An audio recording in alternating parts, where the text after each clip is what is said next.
What motivates you? Presence. The three wisest parables. Silence.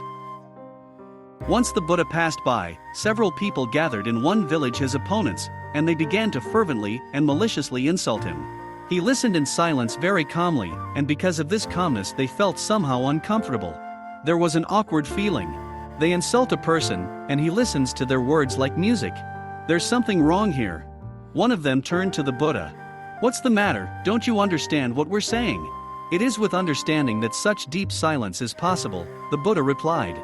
If you had come to me 10 years ago, I would have thrown myself at you. There was no understanding then. Now I understand, and because of your stupidity, I can't punish myself. It's up to you to decide. Insult me or not. But whether to accept your insults or not is my freedom. You can't force them on me.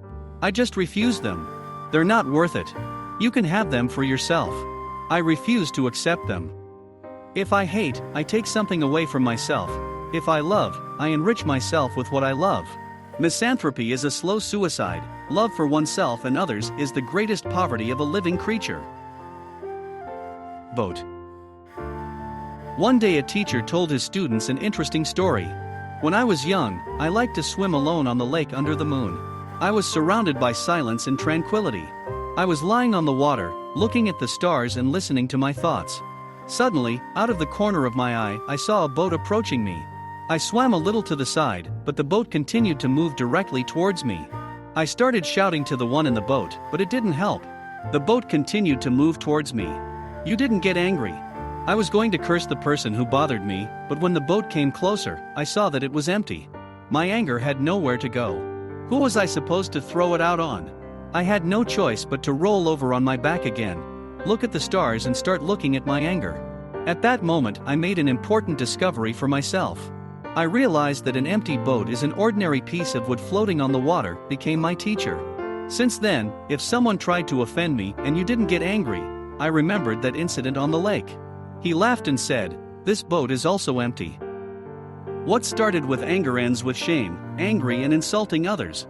A man will make a fool of himself very soon. The provocateur. Once upon a time there was an old wise samurai. He had a group of students, and he taught them wisdom and martial arts. One day, during classes, a young warrior, famous for his lack of courtesy and cruelty, came to him. His favorite tactic was the technique of provocation. He insulted the opponent, he lost his temper, accepted the challenge, but in a rage he made one mistake after another and lost the fight. So it happened this time. The warrior shouted several insults and began to observe the samurai's reaction. But he calmly continued to teach classes. This happened several times when the samurai did not react in any way, and for the third time the provocateur fighter walked away in irritation. The students watched the process carefully and with interest. After the fighter left, one of them could not stand it. "Teacher, why did you tolerate his attacks? It was necessary to challenge him to a fight." The wise samurai replied, "When a gift is brought to you, and you do not accept it, who does it belong to?" To his former master, the students replied. The same goes for getting started, hatred and insults until you accept them. They belong to the one who brought them.